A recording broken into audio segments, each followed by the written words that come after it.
பாபா ஓர் கருணாலயம், பாதம்தான் கமலாலயம். பாபா ஓர் கருணாலயம், பாதம்தான் கமலாலயம். சாய் அப்பா உறவுகள் அனைவருக்கும் வணக்கம். சாய் அப்பா மேல நம்பிக்கை வைத்து அவரை நினைத்து கொண்டு இருக்கும் உங்கள் அனைவரின் வேண்டுதலையும் சாய் அப்பா நிறைவேற்றுவார். நல்லதையே நினைப்போம், நல்லதே நடக்கும் என்றும் சாய் அப்பாவின் அருள் உங்களுக்கு இருக்கும். நம் மனதிற்கு இதமான சாய் அப்பாவின் இன்றைய அருள்மொழியை கேட்போமா? அன்பு குழந்தையே, உன் கவலைகள் தீரும் காலம் வந்துவிட்டது. இனி நீ கலங்க வேண்டிய அவசியம் கிடையாது. தன்னம்பிக்கையும் உழைப்பும் கொண்ட உன்னை இனி வீழ்த்த யாராலும் முடியாது. மிகப்பெரிய அதிர்ஷ்டம் தேடி வரும் நாள் இது. நாளை ஒரு நல்ல செய்தியை கேட்பாய். உன் வாழ்க்கையே இனி சீரும் சிறப்புமாக இருக்கும். போராட்டமே வாழ்க்கை என இருந்த நீ இனி சந்தோஷத்தை ஒவ்வொரு நொடியும் அனுபவிப்பாய். என்றும் எதற்காகவும் முன் வைத்த காலை பின் வைக்காதே, அடுத்தவனை நாடி நிற்காதே. உனது குறைகளை மற்றவர்களிடத்தில் பகிர்ந்து கொள்ளாதே. எதுவென்றாலும் என்னிடம் வந்து சொல், நான் அதை பார்த்து கொள்கிறேன். உனக்காக அந்த பிரச்சனையை சரி செய்கிறேன். யாரிடமும் வாக்குவாதம் செய்யாதே. அவர்களிடம் சண்டை போடுவதால் உனக்கு என்ன கிடைக்கப் போகிறது? தேவையில்லாத மன வருத்தம்தான். உன் குறிக்கோளை அடைய முயற்சி செய்து கொண்டு இரு. சாலையில் எப்படி மேடு பள்ளங்கள் இருக்குமோ அதை போலதான் உன் வாழ்க்கையிலும் வரக்கூடிய கஷ்டங்களும் துன்பங்களும். வாழ்க்கையில் மேடு பள்ளம், இன்பம் துன்பம், துயரம் இவைகள் இல்லாமல் போனால் சுவாரஸ்யம் இருக்காது. இவைகளை கடந்து வந்தால்தான் நீ வாழும் உனக்கு வாழ்க்கைக்கான அர்த்தம் புரியும். மனதில் சந்தோஷமும் மகிழ்ச்சியும் நிறைந்து இருக்க போதும் என்ற மனம் வேண்டும். மனதை கட்டுப்படுத்த முடியாது. மனம் என்பது ஒரு குரங்கு போல. அது ஒவ்வொரு இடமாக தாவிக்கொண்டுதான் இருக்கும். அதை கட்டுப்படுத்த வேண்டும் என்றால் என்னிடத்தில் ஐக்கியமாகிவிட்டால் மனதை கட்டுப்படுத்த முடியும். நீ நினைப்பது என்ன தெரியுமா? அப்பா, நான் தான் உன்னை தேடி வந்திருக்கிறேன். எனது வழி எப்போது தீரும்? இப்படிதான் கடைசி வரை அனுபவிக்க வேண்டுமா என்று புலம்புகிறாய். ஒன்றை புரிந்து கொள், நீ என்னை தேடி வரவில்லை, நான் உன்னை வரவழைத்தேன். உன் கஷ்டம் எனக்கு புரிகிறது. உன் உறவினர்கள் மத்தியில் உனக்கு மதிப்பில்லை. ஏதோ ஒரு விசேஷம் என்று சென்றால் அங்கே உனக்கு மரியாதை இல்லை. பணமில்லாததால் உன்னை ஏளனமாக பல பேர் பார்த்தார்கள். அவர்களுக்கு தெரிந்ததெல்லாம் உன்னிடம் இல்லாத பணம்தான். தெரியாதது உன்னிடம் இருக்கும் நல்ல மனமும் உன் பாசமும் தான். உன் உண்மையான பாசம் புரியாத அவர்களுக்காக நீ கவலைப்படுவது தேவையில்லை. பரவாயில்லை, இத்தனை நாள் எப்படியோ, இனிமேல் உன்னை மற்றவர்கள் மத்தியில் பெரும் செல்வந்தனாக உயர்த்துவதற்காக வரவழைத்தேன். இவனெல்லாம் எங்கே முன்னேற போகிறான் என்று உன்னை பார்த்து ஏளனமாக சிரித்தவர்கள் முன்னால் நீ கோபுரம் போல் உயர்ந்து நிற்கப் போகிறாய். உன்னை வெறுத்தவர்கள் வியக்கும் வண்ணம் நீ விரும்பிய வாழ்க்கையை உனக்கு அளிக்கப் போகிறேன். பெயர், புகழ், செல்வாக்கு, அந்தஸ்து, லட்சியம் இவையனைத்திலும் வெற்றி பெறப் போகிறாய். உன் வளர்ச்சியையும் உன் முன்னேற்றத்தையும் பார்த்து அவர்கள் மிரளப் போகிறார்கள். இதை நான் நடத்தி காட்டுவேன். ஏன் என்றால் நீ என் செல்ல பிள்ளை. உன்னை நானே தேர்ந்தெடுத்து இருக்கிறேன். உனது கர்ம பலன்களின் வீரியம் குறையும் தருணத்தில் இருக்கிறாய். உனது கை ஓங்கப் போகிறது. அப்பா, நான் இருக்கிறேன். நம்பிக்கை இல்லாமல் எதையும் செய்ய முற்படாதே. உன் கஷ்டங்கள் அனைத்தும் உன்னை விட்டு அகலும். நீ மாறப்போகிறாய். உனது வாழ்க்கை தரம் மாறப்போகிறது.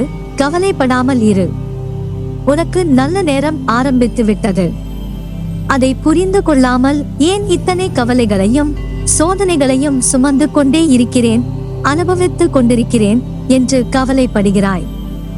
உன்னை நான் நன்றாக அறிவேன். நீ எதற்கும் பயப்படாதே. உன் நிலையை நான் அறிவேன். இப்போது உள்ள நிலைக்கு ஏற்றவாறு நீ நடந்து கொள். பிறகு என்ன தேவை என்பதை பிறகு பார்த்து கொள்ளலாம். முதலில் சூழ்நிலைகளை புரிந்து கொள். அதற்கு ஏற்றவாறு நடந்து கொள். என்றைக்குமே எனக்கு நீ குழந்தைதான். ஆனால் உன் வாழ்க்கையிலும் நீ குழந்தைத்தனமாகவும் இப்படி இருக்கிறாயே. யார் என்ன சொன்னாலும் அதை நம்பி தேவையில்லாத பிரச்சனையில் மாட்டிக்கொள்கிறாய். உன் அப்பாவித்தனத்தை அவர்கள் பயன்படுத்திக் கொள்கிறார்கள். கொஞ்சம் பொறுப்பாக நடந்து கொள். கஷ்ட நஷ்டங்களை புரிந்து கொள். அதை தெரிந்து புரிந்து நட. நீ உன் வாழ்க்கையில் உன் நடத்தையில் சற்று பொறுப்புடன் நடந்து கொள். ஒவ்வொரு வார்த்தையையும் கவனித்து பேசு. ஒவ்வொரு நொடியையும் கவனித்து செயல்படு. ஒவ்வொரு ரூபாயையும் கவனித்து செலவு செய். உன்னை சுற்றி இருப்பவர்களுடன் தேவையான இடைவெளியுடன் பழகு. உனக்கான நல்ல நேரம் வந்துவிட்டது. அதனால் தான் நல்ல வார்த்தையை நீ கேட்கிறாய். தெரிந்தே அவர்கள் செய்யும் பாவத்திற்கு உண்டான தண்டனை அவர்களுக்கு கண்டிப்பாக கிடைக்கும்.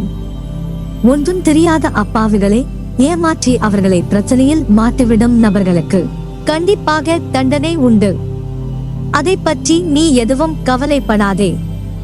அவர்களுக்கு உரிய நேரத்தில் உரிய தண்டனை நான் தருவேன். யார் உன்னை என்ன வசைப்பாடினாலும் அது உன்னை தீண்டாது. அது உன்னை தீண்டவும் விடமாட்டேன். அதற்கான பலனை அவர்கள் சந்திப்பார்கள். உன் இப்போதைய நிலை கண்டு துவளாதே, கலங்காதே, நம்பிக்கையை இழக்காதே. கொஞ்சம் பொறுமை காத்துக்கொள். எப்பொழுதும் உன்னுடன் நான் இருப்பேன். உனக்கு எல்லாம் நல்லதே நடக்கும். முதலில் வாழ்க்கையை நினைத்து பயப்படுவதை நிறுத்து. பயம் புத்தியை துளைக்க வைத்துவிடும். பயம் எதிர்மறை எண்ணங்களை உருவாக்கும். அதனால் அதை உன்னிடத்தில் இருந்து துடைத்து எறி. நிச்சயமாக உன் நிலை மாறி நீ நிச்சயம் ஆனந்தமாய் வெற்றி பெற்று வாழ்வாய். என் உயிருக்கு உயிராய் இருக்கும் அன்பான குழந்தை நீ. உனக்கு என்றும் துணை நிற்பேன். வாழ்க்கையில் தேடும் ஒன்று உன்னை விட்டு தள்ளி செல்கிறது என்று யோசிக்கிறாயா? உன் பிரச்சனைகள் என்னவென்று நீ சொன்னால்தான் எனக்கு தெரியுமா? உனக்குள்ளே தானே இருக்கின்றேனே, நான் உனக்கு புலப்படவில்லையா? என்னை நீ மறந்துவிட்டாய் என்றும் உதாசீனப்படுத்திவிட்டாய் என்றும் நான் கூறவில்லை. அவ்வாறு செய்யவும் மாட்டாய். ஆனால் என்னிடம் பேசும்போது நடந்து முடிந்த கஷ்டத்தை பற்றிய புலம்பல் மட்டுமே கூறுகிறாயே. நான் உங்களிடத்தில் புலம்ப கூடாதா என்று தானே உன் மனதில் கேள்வி. நான் உன்னிடம் அப்படி கூறுவேனா? முடிந்ததை புலம்பி நீ என்ன சாதித்தாய்? அதைதான் உன்னிடத்தில் சொல்ல வருகிறேன். என் துணை எப்போதும் உனக்கு இருக்கும்.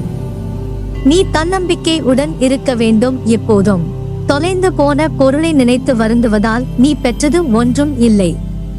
அர்த்தமற்ற புலம்பலால் மன அமைதியையும் நிம்மதியையும் இழக்கிறாய்.